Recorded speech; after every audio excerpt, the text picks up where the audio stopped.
자, 토트넘이 왓포드와 맞붙습니다. 토트넘은 저는 버프 받는 경기라고 생각해요. 왜죠? 해리케인 잔류. 이거 버프 맞습니다. 그렇지. 네, 경기력은 누누 감독이 어떤 식으로 만들어낼지는 모르겠습니다만 팀 내의 기운은 몰라. 뭐 케인이 실제로 라커룸에서 어떤 뉘앙스로 이야기를 어떻게 전달했는지 모르겠지만 외부적으로 봤을 때는 일단 이거 확실하게 힘 실리는 거거든. 정리됐잖아요, 다. 그치. 정리되고 올 시즌 나 토트넘 남는다, 이번 여름 남는다 맞아. 라고 오피셜을 본인이 때렸기 때문에 이거는 뭐 그래 버프라고 생각할 수 있겠다. 그럼요. 난 이거는 약간 그 주축 멤버가 아까 우리 얘기했던 것처럼 극적으로 재계약 딱 이런 느낌이면 확 분위기 살거든. 그쵸, 나는 그쵸, 그렇다고 그쵸. 팀의 중추 중에 하나였기 때문에 거의 중추 오브 중추죠. 그렇죠. 제일 중요했었던 선수니까. 네. 이제 돌아와서 저는 뭐 케인이 뭐 폼이 떨어졌다 이런 거는 생각하지 않습니다. 저는 그냥 그 케인 그대로 나올 것 같아서. 어쨌든 와포드랑 이제 토트넘이 맞붙는데 지난 시즌 맞대결은 없습니다. 당연히 와포드가 올 시즌 승격을 했기 때문이죠. 했으니까. 최근 토트넘이 리그 와포드와의 16경기에서 9승 6무 1패. 안 좋네. 18년 9월에 1대1 패배가 마지막이고 와포드는 최근 토트넘 원정 10경기에서 1무 9패입니다. 아주 열세입니다. 네, 완전히 열세배요. 그리고 매치 팩트는 지난 12시즌을 되돌아봤을 때 두 번째로 리그 개막 이후 3연승을 토트넘이 노리는 중이에요. 어떤 2연승 했지. 네. 그리고 18, 19 시즌 이게 유일했거든요. 네. 근데 무실점 3연승을 기록한 역사는 아예 없어요. 지금 2경기 연속 클린시트 1대0 승리 아니야. 1-0-1-0이니까. 근데 난 이번에도 무실점 승리에 대해서는 불가능한 얘기는 아닌 것 같거든요. 저도 가능할 수 있다고 네, 봐요. 어쨌든 승격팀이긴 하니까 와포드가. 네. 그리고 와포드는 런던 원정 떠나와서 22경기 2승 4무 16패. 전적 자체는 굉장히 안 좋습니다. 이게 객관적인 데이터만 놓고 보면 이건 토트넘 쪽에 좀 많이 우세하죠. 양팀 부상자는 손흥민 선수가 햄스트링 부상이 있는데 훈련은 정상 소화했대요. 이거는 괜찮은 것 같아. 그냥 나올 것 같아요. 저는. 네, 뭐 봐야 되겠습니다만 별 문제 없나 봐. 네. 은돈벨레는 지금 뭐 상황이 좀 애매하죠. 은돈벨레는 아마 어떻게든 본인도 이제 팀을 떠나고 싶어하고 토트넘도 매각 대상이라고 보는 것 같은데 100%지. 이 선수의 몸값이나 여러 가지 상황이 또 요즘 코로나 시국이라 선수들을 파는 게 되게 어려워요. 그래서 좀 봐야 되지 않나. 네. 와포드는 주앙 페드로 공백이 조금 뼈가 아프죠. 지난 시즌에도 챔피언십에서 굉장히 많은 득점 담당했었고 무릎 부상이 있어서 이 친구도 마찬가지로 9월 중순쯤에 돌아옵니다. 그리고 유라이 쿠쿠카가 허벅지 부상으로 좀 못 나올 수도 있다. 여기에 네서니엘 첼로바까지 이렇게 한 3선수 정도 와포드는 생각해 주시면 될 것 같습니다. 일단은 저는 개인적으로 중요한 선수가 뭐 당연히 전방 쪽에 손흥민과 케인은 있겠고 아직 추가적인 어떤 필드 플레이어의 영입은 없는 상태 아니에요. 뭐 여러 링크가 나고 있습니다만 그러면 내가 봤을 때 조금 궁금한 선수를 꼽자면 델레알리가 쭉 어떤 종류의 폼을 보여줄 것인가. 지금 스킵과 델레알리와 호이비엘의 3명의 미드필더를 쓰고 있잖아요. 네. 그러면서 호이비엘에게 비교적 그러니까 지난 시즌 대비 수비적인 중압감을 좀 덜 주기 위해서 스킵이랑 델레알리를 좀 폭넓게 쓰고 있어요.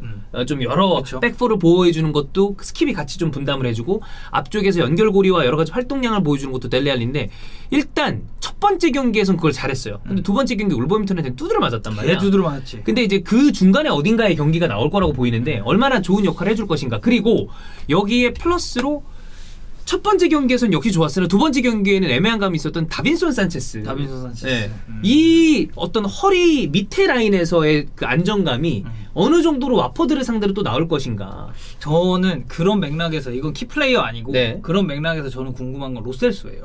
로셀소. 왜냐면 그래. 그러니까 지금 토트넘이 울브스전도 그렇고 사실 저도 맨시티전도 비슷하다고 봤는데 이 전방으로 뿌려주는 패스라든지 아니면 이 전진 자책으로 압박을 풀어내는 저는 이런 거에 있어서 되게 약점을 많이 드러냈다고 생각하거든요. 맞아요. 근데 토트넘 중원에서 쓱 봤을 때 이거 그럼 누가 해줘야 되냐? 로셀소가 해줘야 돼. 저는 무조건 이거 로셀소가 해줘야 지금 됩니다. 있는 자원들 안에서는 네. 로셀소가 뭐 측면에 세워질 수도 있고 어떤 식으로 세울지는 모르겠습니다만 패스를 뿌리든 공을 가지고 가든 이런 역할을 해주는 게 그래도 로셀소가 왜냐면 공 달고 댕기는 거 좋아하는 은돈벨레를 안 쓸 테니까 안 쓸 게 굉장히 유력하니까. 그럼 로셀소의 역할이 중요하죠. 네. 키플레이어는 아무래도 저는 케인보다도 손흥민이 될 것 같아요. 왜냐면 와포드를 상대로 되게 강했어요. 9경기에 5골입니다. 와포드도 사실 이제 또 노란 색깔이기도 하고 케인 없는 상황에서도 손흥민 선수가 굉장히 잘했기 때문에 그쵸? 측면에서 그리고 토트넘 지금 에이스는 손흥민이 될 수도 있다고 보고 물론 이제 훈련 소화했다고는 하는데 그래. 허벅지 컨디션이 좀 관건이긴 해요. 약간 뭔가 뭐 오피셜하게 뭐가 나온 건 없습니다만 그런 게 지난 없어서. 경기에 어쨌든 네. 그 관련된 이슈가 좀 있었으니까 손흥민 선수 잘할 것 같고 와포드는 사르 이스마일라 이스마일라 사르. 네, 기억하시는 분들 많죠. 이 네. 선수는 와포드가 최근에 프리미어리그 있을 때도 그 경기 리버풀 넣어준 게 네, 제가 거 아니야? 준비했었던 리버풀 무패 깨졌던 거. 사르 멀티골. 네. 네. 어쨌든 이 선수가 빅클럽이랑도 자주 링크가 있는 선수예요. 지금도 리버풀이랑 링크가 네. 있습니다. 네, 그리고 뭐 리버풀은 영입을 안 하겠지만. 네, 그리고 리버풀 링크 옛날에도 있었어요. 사르는.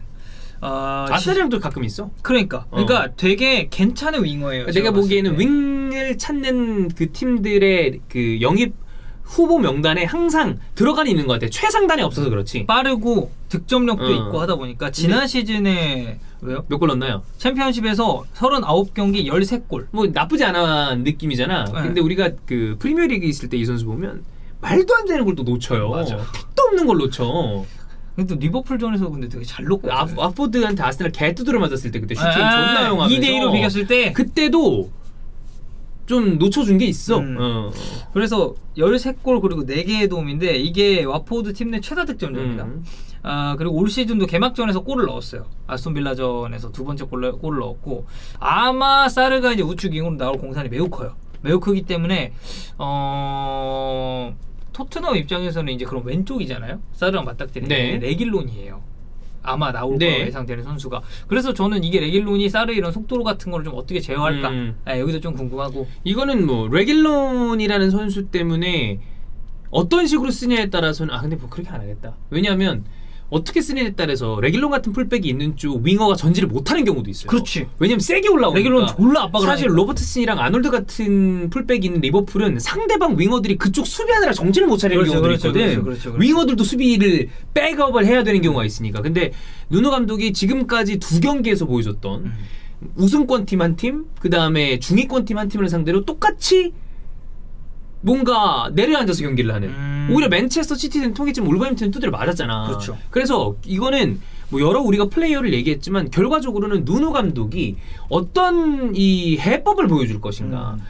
이 팀이 원하고자 하는 곳은 UEFA 대항전이에요. 유로파 그 이상 챔피언스리그 티켓을 바라봐야 되는 팀의 장기적으로 쭉 봤을 때. 그렇지. 그런 목표를 가진 팀의 경기를 대하는 어떤 컨셉은 너무 좀 수비적인 거니까 이 부분을 왓포드를 상대로 승격팀인데 어떤 식으로 이 대처할지가 좀 중요하죠. 궁금하죠. 네. 베스트 11은 저희가 한번 이렇게 예상을 예. 해봤습니다. 일단 토트넘 먼저 좀 보면 알리, 로셀소, 호이비에르 이 조합도 저는 충분히 가능성은 있다고 보는데 아마도 저는 개인적으로 일단은 스킵이 나올 거라고 봅니다. 그러니까 근데 이제 사실 이건 제 좀 기대감이기도 네. 하거든요. 저는 로셀소가 오히려 조금 더 많은 역할을 해줬으면 좋겠다라는 측면에서 만약에 이런 거라면 뭐 그렇게 나오겠죠. 스킵 로셀소 호이비에르 뭐 이런 식으로 알리가 뭐 빠지겠죠, 빠지거나 그러면. 뭐 예. 그리고 포백은 그러니까 로메로가 좀 관건인 것 같아요. 선발로 나올지 그러게 아니면 교체로 뭐 또 출전을 할지. 리그에서 교체 막판에 잠깐 나왔었으니까. 로메로는 지속적으로 결국에는 이제 주전급으로 쓸 선수니까 네. 어떤 식으로 좀 이렇게 올리느냐 무릎의 피로함에 대한 얘기를 좀 했었잖아요 지난 네. 경기에서는. 그래서 뭐 포인트 잠깐 같이 묶어서 한번 보면 일단 해리케인 돌아왔기 때문에 최저막에 박을 거고 이거는 뭐 저는 확실하다고 보고요. 좌우는 손흥민, 모우라가 나오겠죠. 손흥민이 부상이 없다면. 그리고 전 아까 얘기했었던 거 그 로셀소가 궁금한 이게 좀 더 기대가 가는 전진 패스라든지 이런 중원 장악이 실종된 걸 로셀소가 좀 풀어줄 수 있을 네. 것이다라는 기대감이고 뭐 똑같습니다. 로메로 어떻게 될까? 산체스랑 아마 파트너십을 이룰 것 같긴 한데 만약에 로메로가 또 안 된다면 다이어 산체스 조합을 또 이제 생각을 해봐야겠죠. 토트넘 입장에서는. 이 탕강가가 최근에 괜찮아요. 네. 수비적으로 아니 봤을 프리시즌에도 때 되게 좋았어요. 좋은데 이 선수의 개인적으로 좀 걱정되는 부분은 수비를 되게 거칠게 합니다. 그래서 경고를 지난 경기에도 받았거든요. 약간 느낌이 잘하고 좋은데 적극적임이 조금 약간 그거 있잖아. 너무 과한가? 이러다 PK 한번 내줄 수 있다. PK가 중요한 게 아니라 카드 트러블 때문에 아예 그냥 퇴장을 퇴장을 당할 수도 있다? 어떤 왜냐면 어쨌든 이 선수가 오른쪽 풀백으로 나오다 보니까 박스 안보다는 박스 바깥 라인 근처에서 파울하는 경우가 많은데 이렇게까지 안 막아도 되는데 뭐 그런 약간은 걱정거리가. 조금은 조심할 필요가 있지 않나. 네. 와포드는 기존이랑 그렇게 크게 다르지 않을 것 같아요. 왜냐면 지금 수비 라인 같은 경우는 애초에 뭐 잘 바꾸지 않는 것도 있고 지난 경기나 뭐 지난 경기 브라이튼전이라든지 살펴봤을 때 마시나 카바셀르, 이 트루스트 에콩, 여기 캐스카트 여기 굉장히 익숙한 이름이 맞아요. 많아요. 비교적 최근 시즌까지 와포드가 프리미어리그에 있을 때 있었던 선수들이 꽤 포진이 돼 있습니다. 이름이 근데 다 익숙하죠. 근데 문제는 사실 수비적으로 굉장히 불안해요. 지금 와포드가 이 선수들이 예전에 프리미어리그에 있을 때도 사실 그렇게 좋은 수비를 펼치는 팀은 아니었어요. 와포드가.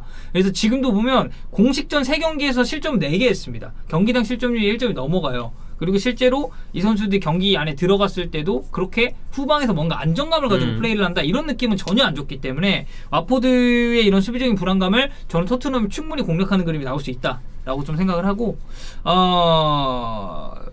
좀 그런 것 같습니다. 수비가 불안한 반면 그래도 공격 쪽은 괜찮다. 뭐 사르 같은 선수 아까 사르 우리가 있고, 얘기했지만 그리고 이제 반대쪽엔 세마가 나오고 중앙에 이제 데니스가 나오는데 원래는 이제 주앙 페드로가 있었으면 주앙 페드로를 그렇죠. 썼을 거예요. 근데 주앙 페드로가 지금 부상 때문에 못 나오고 있으니까 쓰리톱은 세마, 데니스, 사르 이렇게 갈 겁니다. 근데 여기서 이제 또 얻을 수 있는 장점은 와포드가 득점 자체가 한 선수한테 집중되는 스타일은 아니에요. 챔피언십에서도 그랬었고 그러다 보니까 뭐 사르, 플래처, 데니스, 에르난데스 지금 골 넣은 자원이 다 좀 다르거든요. 분산이 돼 있으니까 올 시즌만 놓고 봤을 때도 그래서 이제 이런 거는 토트넘 입장에서도 그러니까 누가 골 넣을지 모르는 상황에서 좀 부담이 될 수 있다.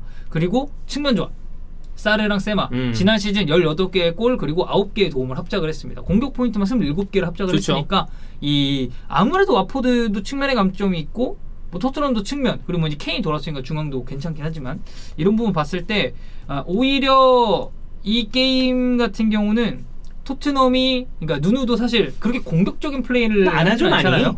근데 이거는 오히려 토트넘이 그냥 와포드의 그런 역습이라든지 이런 측면 쪽에서의 부담감을 가지고 좀 풀어갈 수도 있다. 손흥민 케인이 조합을 해서 골을 넣고 뭔가 약간의 둘이 세리머니를 한다면 그것만으로 토트넘 팬들에게는 좀 안도감과 그렇죠. 여러 가지를 줄 수 있는 경기가 아닌가. 네. 또 뭐 우리나라에 있는 또 손흥민 선수의 팬들도 손흥민의 다시 한 번의 공격 포인트. 뭐 이 선수 기본적으로 그냥 15골 근처를 가는 선수니까. 지금 계속 시즌 네. 두 자릿수를 올리고 있고 그리고 이날 주시면 안드레 마리노입니다. 마리노 좀 허당이야? 키는 크고 그런데 아저씨가 인물만 좋아.